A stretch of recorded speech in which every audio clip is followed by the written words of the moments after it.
podcast listeners and YouTube world. Yes. Welcome to, you're right. This is Cindy Terabush. You can see me if you're on YouTube. And also in the video, say hi to everybody, Alison. Hi, how are you?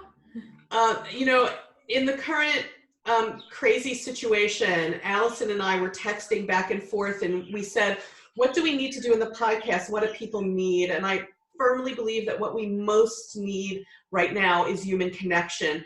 So in our rapidly increasing understanding of technology and the availability of things out there, we decided to use a software that I learned to use in the past couple days so that I can connect to CDA students and clients, staffs and stuff without actually being in the room with people. So here we are, a video for the first time. We don't know how this is going to go. Yeah. We don't know how, we could suddenly freeze and unfreeze. We honestly don't know, but we felt that offering our wonderful preschool peeps, our wonderful listeners, a way to actually see our faces and feel like they're in the room with us was paramount at this time. Yeah. Because I know, like, at school, when we were learning about all these new Meet apps and stuff, everybody kept saying, like, oh no, for it to work, you need to turn the cameras off and the microphones off. And I said, no, I'm not going to do that. And I was like really in the minority there. I'm like, because they need to see my face and I need to see theirs and they need to see each other. They're three, they need that connection. And I've had multiple parents say, thank you for doing that because they needed awesome. that. So I feel like just because we're adults, that doesn't mean we don't need it. We still need to see each other's faces. You guys never get to see our faces other than like just photos. So this is kind of cool, right? Now I have to like make sure Rusty's doing like good things over here and like I can't just like walk around. So, you still might get that, guys. You still might get that. I gave him a bone, so he's good for a while, but I don't know if it's going to last. So, they can still hear my parakeets. We felt like we're just in this first experimental episode. I don't know. In this first episode, that we're doing with video, and because of the mood of the times while we're doing this, we felt that it was important to just be us. And to just talk, and hopefully people will appreciate the fact that we're a little less structured for a little while. Part of that less structure, Alison and I also thought, we're not going to keep to the normal sorts of episodes unless our listeners get to a point where they're like, we need normalcy, please put those back on, whatever you have pre-recorded. We are not necessarily releasing only on Mondays. As things happen and as we hear about what's happening, particularly with families and children, we're going to get on our technology and release an episode. So we really hope that if you have not subscribed yet on whatever platform you're listening to and or watching us, please hit subscribe so that you'll know when we release. I am humbled by the ability to have a platform to speak to people, and the fact that this platform, this How Preschool Teachers Do It, started out as such a little idea and has grown so much. So, my hat's off to you preschool peeps who I know are as stressed out, if not more, than the two of us. We may not look at right now on this video, but we just spent, I don't know, how long were we on talking about what we're stressed about, Alison? We got on at like 45 minutes ago, and we just started 5 minutes ago. So, well, this episode, I think, kind of spawned because I texted Cindy yesterday being like, I don't think I'm doing this right. I think I'm failing. Okay. And I still kind of feel like that, like, because remote learning and distance learning and online learning and all that stuff is really just not normal for preschool teachers or any teacher in any grade to be doing. So I think we're all in that boat right now of we feel like we're not doing this right.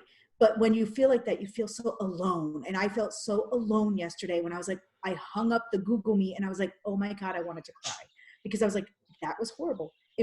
I failed. No one knows what they're doing. Yeah, but then one of my friends called and said, Alison, no one knew what they were doing. It was the first day. You were not the only one. Like, no one knows what's going on. The parents don't know. we're just going to figure it out together. We just have to support each other. And I was like panicking yesterday. And Cindy's like, I think we should do an episode about your panic. Because not only, and then everybody's panicking. Yeah. Everybody's panicked. You know, I was telling Alison, I've been working ferociously. Today's the first day that I feel rested for days, because I have been having consulting clients and organizations contact me to help them put together a distance learning plan for their preschoolers based on whatever curriculum they use, because that's what I do. Part of what I do is to help people implement best practices, and they're struggling for what to send home and what not. And I literally, oh my gosh, I don't know. I didn't sleep. There were people with deadlines. There were people with other deadlines. I was working so hard that at one point I realized I must not have been breathing. I must have been holding my breath, because I became like clammy, and I realized my heart was racing, and I had to walk away from the work I was doing and lay down and just breathe deeply. It was like a you are not breathing panic attack. And part of it comes from, I also, setting up a distance learning plan for preschoolers, who would have ever thunk it? And to have to do it for everybody within 24 to 48 hours so that they can get their staffs and children home. And as I say that, I want to acknowledge that there are many, many early childhood workers who are not home. Right. They are in child care centers that are still operating. We know you are there. I've been looking on social media. Your concerns are real. And there's such a, oh my gosh, it's such a double-edged thing. Yeah. Because there are people who need those paychecks, and they're terrified for themselves and their families, and every state is handling the child care crisis that we're having right now differently. You know, Alison, I think it's safe to say you and I don't have a solid solution to this for sure. We've bandied some ideas around, and I have with other colleagues too. But, you know, I think it's important at this time to say to people, we know you're there, and we're sorry that you are so stressed and in such need right now. And we hope that by doing the podcast the way we're going to do it through this time that we're living through, that maybe you find it a little helpful.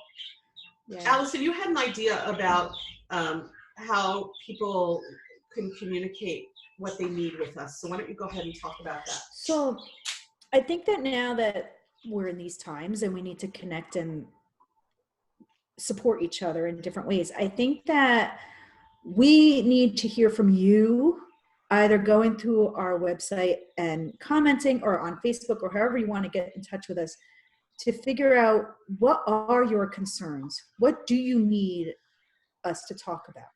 You know, because they might be different depending on where you live. You know, Cindy and I live in the same state, so we're kind of going through the same thing, but it might be different in your state or your country or wherever you're from. And it might be different because I work in a public school and Cindy is in all sorts of different settings. It might be different in your setting compared to mine. So for us to know what you need from us, we need to hear from you. So go on our website, comment, email us, Facebook us, however you want to connect with us, please do. We need to hear from you. And to connect with us, our website is howpreschoolteachersdoit.com. We have a Facebook page called howpreschoolteachersdoit.com. You are also welcome to look at my website, which is helpingkidsachieve.com. Wherever it is you feel most comfortable, please reach out to us. On our Facebook page, Alison, I'm thinking it may be a good idea that to just sort of post the question, what do you want us to talk about on the podcast, so that people can comment if they choose to? That's a good idea. Yeah. Maybe I'll do that. Yeah. I want you all to not feel like you can't participate in this podcast, because this podcast ultimately is yours. We do it for you. Yeah, and we for do the it for kids and the families. And if you are listening or watching and you are a family, there are some things that we want to say to you too. You know, my kids are grown, and that also, folks, is a double-edged sword. I know those of you sitting at home right now with 5 children to homeschool are like, wow, that rocks. But I feel very far from my children. They don't live with me, and I now don't have the option to see them so readily. So I also have been on technology with them so that we can see each other's faces, and it puts me home alone. Those of you who are with those 4 or 5 children, or how many kids you have, even one, and you're like, oh, this homeschooling is not going to work for me. Just know that I know you're struggling, and there are people who wish they were you, and there are people who wish they were me, like whatever. But I want the families to know this. Those of us who educate, we know that this is out of your wheelhouse. And we know that you may have to prioritize which children you're spending what time with based on age or ability. And we know that you are stressed out and you are trying to juggle work and this homeschooling thing. And this is what I want to say, and I'm going to hand it over to Alison. I want to say that as a parent, if you remember that these children have a whole life ahead of them, that we have to try to keep from being marred by as much trauma as we can, and you are just conversing with your child or playing with your child or allowing your child to play, they are not suffering. Right. I know you sent home packets, Alison. I sent home packets of stuff, and then every day, and they had different games that they could play at home, that, like different things and little notes from me. And every day I email my parents, and usually I'll email them like the night before what you could do the next day, either out of your packet, or I found like different online games that they can play. But for me, it was like, and I tell them this, it's just most important that you show up for my meet, just so they could see each other, because I feel like if they get disconnected, then that's going to be really rough on everyone. Yeah. I've had multiple parents say, this is really hard. This is harder than I thought it was going to be. I have multiple children in your school. Imagine doing it with 15 kids now. Right. Yeah. And parents are like, I can't be on Google Meet with 3 separate students in 3 separate classrooms at 9:00. I'm going to have to choose which one I meet with, and it might be on a rotating basis, and that's okay. Because you know what? As a parent, you need to do whatever works for you. Do the best that you can, and that's, we are all in a tough spot. Yep. Yeah. So I've been very honest with the parents in my class, like, I'm struggling too. I don't have the 4 or 5 kids at home, but this is hard for me. This is really hard. Like, me not going to work every day and seeing and interacting with the kids and trying to figure out what is appropriate for me to send home and what games. Like, I'm on my computer at night playing like games on like different websites. Like, people in my building must be like, what is she doing in there? Like, it's like Sesame Street's going on. Like, it's like, but it's like, I want to test the games out, make sure they're okay and that they can do them. But I told the parents, I'm like, if you get to that stuff, great. If you don't, also great. Play with your kids. Even if you can't play with them, just let them play. This is what I told them. Try to get outside for a little bit every day, talk with them, read books with them, and just try to maintain some sort of routine or structure, and if you do all that, you'll be okay. They'll still realize you're there for them, which is very important. That's the most important. They're scared and they're out of routine. They're scared. They have no idea what's going on. Like, usually on the meet, especially yesterday was our first day doing the e-learning, the distance learning. And one of the little girls on there was like, I don't understand why we're here. Why aren't we at school? So it was, and I remember talking just to her, like, do you remember when we talked about this at school? She goes, yeah, but no, I didn't understand. Like, so then I sent home like articles from like, PBS, I think, had a great article about like, how to talk to your kid about coronavirus, because this has never happened before. You know what I mean? Like, this is very new for everyone. Like, you might be like the greatest parent on the planet, but this, nobody knows how to deal with this.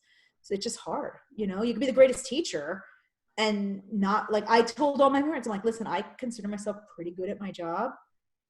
I am not good at this. Like, I'm not good at technology, number one. Mm-hmm. I'm not good at not seeing you guys. I'm not good at just giving you assignments and hoping that you do it. Like, I'm not good at this. Like, I want to be doing those things with them. Like, I don't want, it's very, very hard. I suspect we're going to get much better at it. While you're talking, you gave me some ideas, Allison. As you're testing websites, as you're testing websites, will you make lists that we can post? Okay. I'll figure out if there's a way that we can put it on our website for the podcast as well as my professional website. Okay. Yeah. As you find things that you think are good for kids, if you would put down what you find, maybe a little description and the age you think it would be good for, and we can make sure that our listeners and other people can get that resource. I think that would be good. Okay. For families and for educators. There was something else you said you were doing. You were doing that. Oh, look, I have no brain left.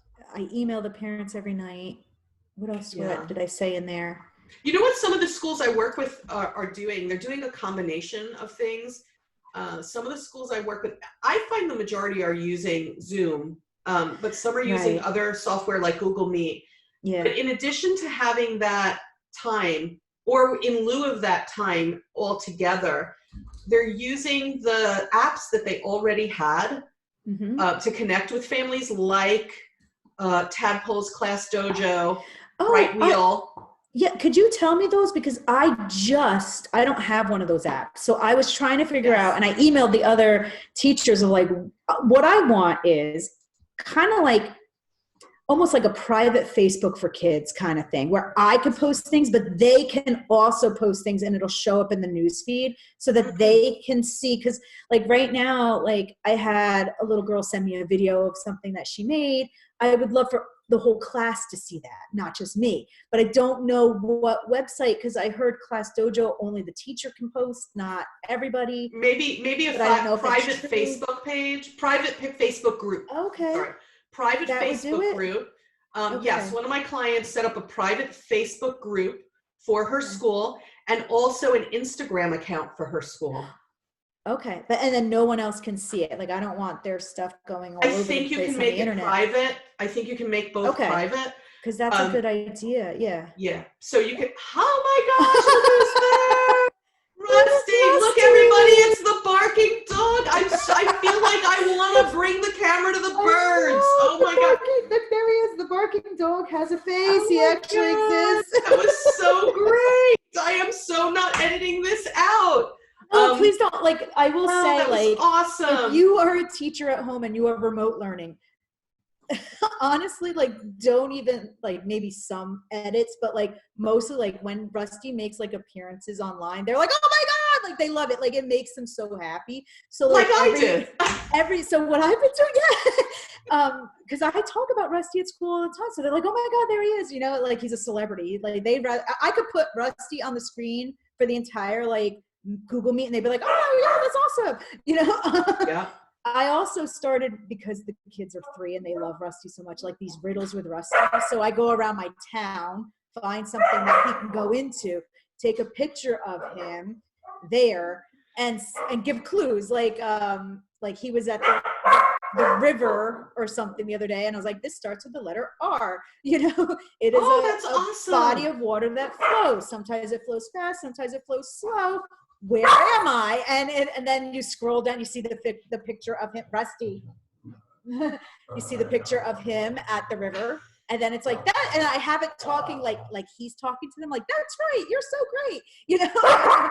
and I have him at the basketball court, and then I posted videos on YouTube of dogs playing basketball, and it has like, maybe my mommy could train me how to play basketball in her spare time now that she's home so much, you know. And I was like, my gosh. No.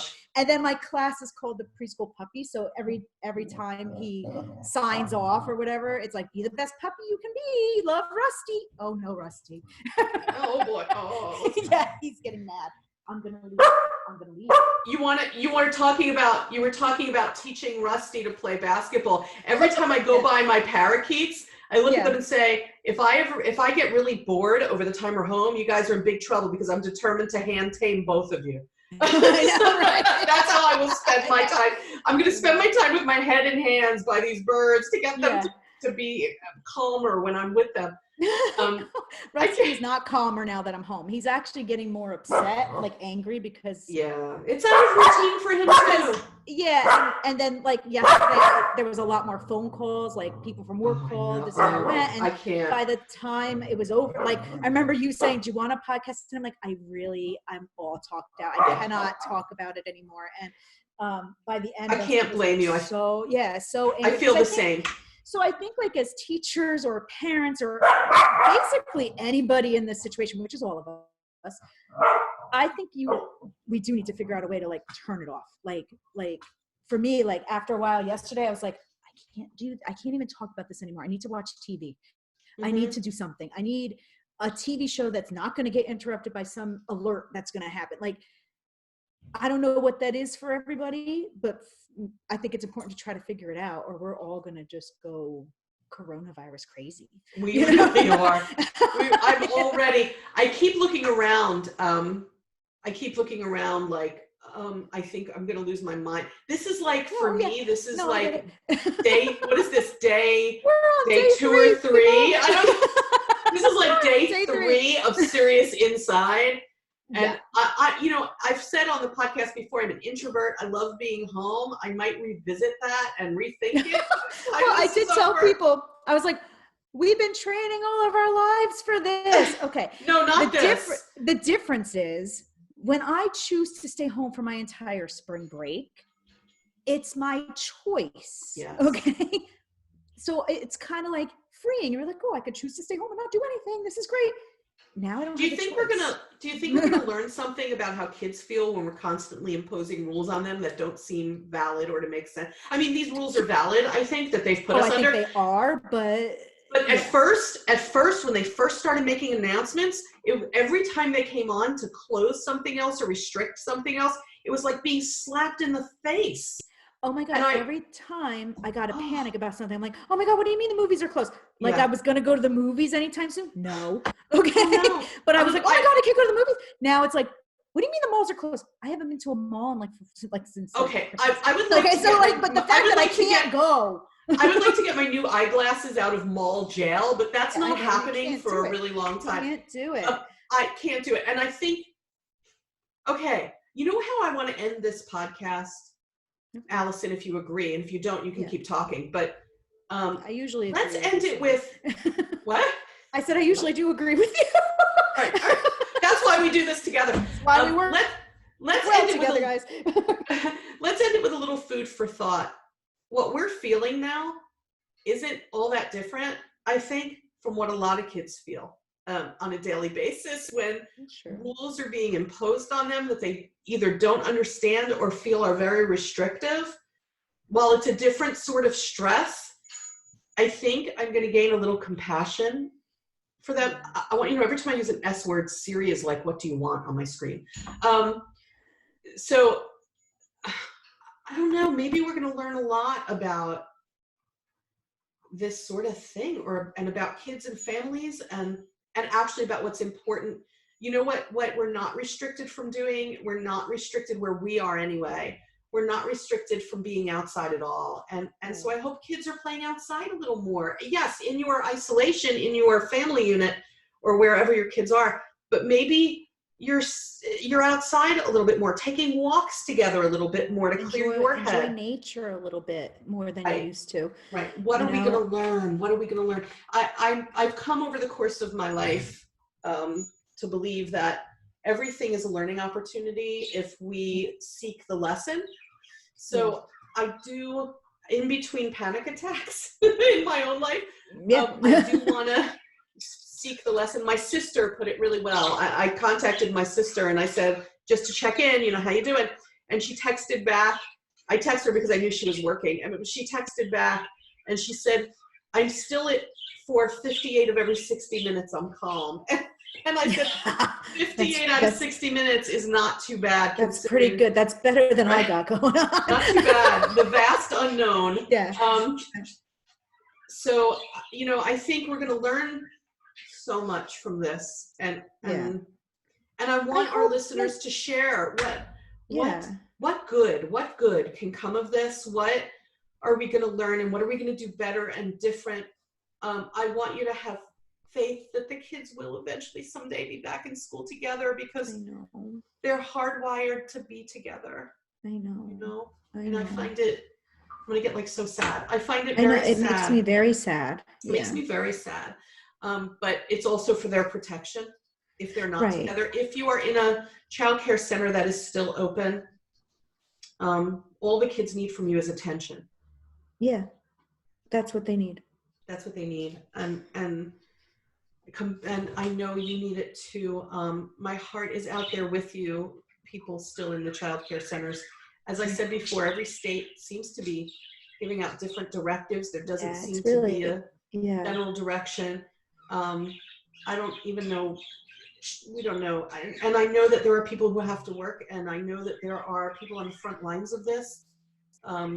My own husband is one of the people who still is considered to be essential. I don't know how long, how many of them will be essential, but you know, I know there are people out there who have to work, and maybe we can, on another episode, Alison and I can gather ideas from all of you. What can we do instead of overcrowding or childcare, or instead of sitting at home just wringing our hands? What are some ideas even for the future when we have a national issue? What can we do that we could put where it's, sorry, that was Siri. What can we do where there is a system that we just revert to? We just go, okay, this system. And it's a system that is palatable to people. And it's such a complicated issue. Alison, why don't you sign us off and tell people, we don't know what to tell. We're going to be podcasting and on YouTube some. I don't even know how often. Well, I think what we need to, we're going to start podcasting, maybe not, we used to do it every Monday. Now I think we're probably going to be on here every couple days as topics pop up. So like, subscribe, you know, all that good stuff, so you know when we're on. Go to the website, check out there, rate us, all of that good stuff, so you know when we're going to be on, because now it's not going to be a very consistent schedule. It's going to, like, it used to be able to watch us every Monday. Now they didn't even watch. They listened. There was no watching. Oh, now there's watching. This is the first time, and I'm already like, yeah, you guys just watch this. We like this. Just so you know, we're liking this. I can tell. We probably will keep doing this format. Before we were talking, I couldn't see her, so there were sometimes that she was like still talking, but now that I could see her, I can kind of not talk over her as much. Do you think, Alison, there are people at home right now saying, what do you mean you couldn't see her? Weren't you in the same room? Yes. Okay. So Cindy and I live in the same state, but we don't live in the same town. So she's probably like an hour, I think, away from me. So I'm always in my house with my Rusty, who you know is here. And Cindy's always in her house, and we get on via Skype usually. Now we're getting on via these like little video Zoom things. And so it's, but I can see where you think that, because we get along so well. It just seems like we're in the same room all the time. Because it's just very conversation-like. Yeah, it's very. People have asked where we go, and I'm like, we go nowhere. I'm in my house. Like I don't go anywhere. You know, but.